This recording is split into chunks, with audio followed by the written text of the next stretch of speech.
آج ہم کائنات کی تخلیق کے پیچھے چھپے ایک بہت ہی گہرے تصور پر بات کریں گے۔ یہ وہ آئیڈیا ہے کہ ہماری یہ پوری کائنات کسی ٹھوس چیز سے نہیں بلکہ ایک حکم یا ایک توانائی کی لہر سے شروع ہوئی۔ اور سب سے دلچسپ بات یہ ہے کہ یہ خیال آپ کو سائنس اور مذہب دونوں میں ملے گا۔ اسے سمجھنے کے لیے 3 اہم باتیں ہیں۔ کبھی سوچنے کی بات ہے کہ جو حقیقت ہمارے سامنے ہے اس کی بنیاد آخر ہے کیا؟ وہ کون سی ایسی چیز ہے جس سے یہ پوری کائنات بنی ہے؟ چلیں آج اسی گہرے سوال کی تہہ تک پہنچنے کی کوشش کرتے ہیں، مختلف زاویوں سے اس راز کو سمجھتے ہیں۔ آئیے شروع کرتے ہیں۔ تو ہماری جو یہ ساری بحث ہے اس کا مرکز یہ سوال ہے، تخلیق کی آواز کیا ہے؟ مطلب جب یہ کائنات شروع ہوئی تو کیا کوئی گونج تھی، کوئی سر تھا جس نے ہر چیز کو وجود دیا ہے؟ یہ دیکھیں کوئی نیا سوال نہیں ہے۔ صدیوں سے بڑے بڑے سائنسدان، فلسفی اور مذہبی مفکرین سب اسی سوال پر سر کھپاتے رہے ہیں۔ اب ہم یہ دیکھتے ہیں کہ الگ الگ شعبے، الگ الگ ڈسپلنز اس بنیادی حقیقت کو سمجھانے کی کوشش کیسے کرتے ہیں، اور اس میں ایک بڑی دلچسپ بات یہ ہے کہ لگتا ہے جیسے سب اپنے اپنے انداز میں ایک ہی سچائی کی طرف اشارہ کر رہے ہیں۔ تو سب سے پہلے سائنس کی بات کرتے ہیں، خاص طور پر فزکس کی۔ فزکس کہتی ہے کہ ہر چیز اصل میں انرجی ہے، اور یہ انرجی ویوز کی شکل میں یعنی لہروں کی شکل میں سفر کرتی ہے، جن کی اپنی ایک فریکوینسی ہوتی ہے۔ اب اس کا مطلب کیا ہوا؟ مطلب یہ کہ ہمارے ارد گرد جو کچھ بھی ہے، کوئی ٹھوس چیز ہو یا روشنی، بنیادی طور پر وہ سب الگ الگ فریکوینسیز پر وائبریٹ کر رہا ہے، یا کہہ لیں کہ تھر تھرا رہا ہے۔ اور اگر فزکس میں اور گہرا اترے نا تو سامنے آتی ہے اسٹرنگ تھیوری، اور یہ تو بالکل ہی حیران کر دینے والا کانسیپٹ دیتی ہے۔ اس کے مطابق کائنات کی بنیاد بہت ہی چھوٹے تھرتھراتے ہوئے دھاگے ہیں جنہیں اسٹرنگز کہتے ہیں۔ ان اسٹرنگز کی الگ الگ وائبریشن سے ہی مختلف پارٹیکلز جیسے الیکٹران یا فوٹون وجود میں آتے ہیں، بالکل ویسے ہی جیسے سوچیں کہ وائلن کے تار کی الگ الگ تھرتھراہٹ سے الگ الگ سر نکلتے ہیں۔ اب دوسری طرف آتے ہیں، الہامی نقطہ نظر جیسا کہ قرآن میں ملتا ہے۔ یہاں ہمیں قدر کا کانسیپٹ ملتا ہے، یا کہہ لیں ایک پرفیکٹ میجر، ایک کامل اندازہ۔ اس کا مطلب یہ ہے کہ کائنات میں ہر چیز کو ایک خاص طے شدہ بیلنس اور پروپورشن کے ساتھ بنایا گیا ہے۔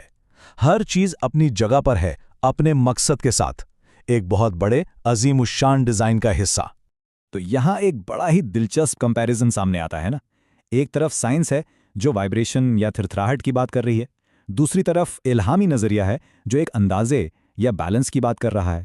دیکھا جائے تو دونوں ہی اپنے اپنے لفظوں میں ایک ایسی منظم قوت کی طرف اشارہ کر رہے ہیں جو اس پوری کائنات کے نظام کو چلا رہی ہے۔ یہ جو پیرالل ہے یہ واقعی سوچنے پر مجبور کرتا ہے۔ اچھا، ابھی تک تو ہم نے مادی دنیا یعنی فزیکل ورلڈ کی بنیادی ساخت کی بات کی، لیکن کیا ہو اگر ہم اس پورے تصور کو ہی چیلنج کر دیں؟ ذرا سوچئے، کیا ہو اگر کائنات کا آغاز کسی مادی چیز سے، کسی پارٹیکل سے، کسی اسٹرنگ سے ہوا ہی نہ ہو؟ تو پھر سوال یہ ہے، کس سے ہوا؟ اور بس یہیں سے ہمارا یہ جو تجزیہ ہے یہ ایک بالکل نیا موڑ لیتا ہے۔ اب ہم ایک ایسے نظریے کو دیکھیں گے جو کہتا ہے کہ وجود کی ابتدا مادی نہیں بلکہ غیر مادی تھی، ایک ایسا آغاز جو ہمارے حواس سے، ہماری سینسز سے پرے ہے۔ تو اصل بات یہ ہے، تخلیق کا آغاز نہ مادے سے ہوا نہ انرجی سے، بلکہ ایک حکم سے ہوا، ایک سادہ سا لیکن نہایت طاقتور اور تخلیقی فرمان۔ اور وہ حکم تھا کن، یعنی ہو جا، صرف ایک لفظ جو اپنے اندر پوری کائنات سمیٹے ہوئے ہے۔ یہ نظریہ ہمیں بتاتا ہے کہ ہر چیز کا وجود میں آنا کسی اتفاق کا نہیں بلکہ ایک ارادے، ایک حکم کا نتیجہ تھا، جس نے لا شے سے یعنی نتھنگنس سے ہر شے کو وجود بخشا۔ اب اگر اس بات کو مان لیا جائے کہ کائنات کی بنیاد ایک حکم پر ہے تو حقیقت کے بارے میں ہمارا سارا تصور ہی بدل جاتا ہے۔ پھر ہم چیزوں کو صرف ان کی ظاہری شکل میں نہیں دیکھتے بلکہ اس کے پیچھے جو اصل اصول کام کر رہا ہے نا اس کو سمجھنے کی کوشش کرتے ہیں۔ اس کا مطلب یہ ہوا کہ یہ جو ٹھوس مادی دنیا ہے نا ہماری، جسے ہم آنکھوں سے دیکھتے ہیں، ہاتھوں سے چھو سکتے ہیں، یہ حقیقت کا صرف اوپری حصہ ہے۔ یہ تو بس اس گہرے غیر مادی حکم کا نتیجہ ہے، اس کی ایک جھلک ہے جو ہر چیز کی بنیاد میں ہے۔ اور یہ چیز ہمیں ایک آخری نتیجے پر لاتی ہے کہ غیب یعنی وہ حقیقت جو نظر نہیں آتی، وہی ہر چیز کو چلا رہی ہے۔ یہ جو ہماری نظر آنے والی دنیا ہے، یہ اس ان دیکھی دنیا کا محض ایک عکس ہے۔ اصل کنٹرول، اصل طاقت سب اسی غیب کے ہاتھ میں ہے۔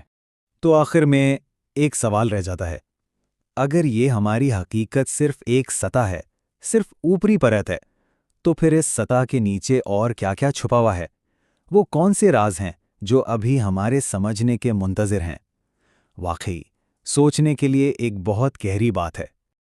اگر ویڈیو اچھی لگی ہو تو لائک اینڈ سبسکرائب ضرور کیجیے گا۔ آپ کا بہت بہت شکریہ۔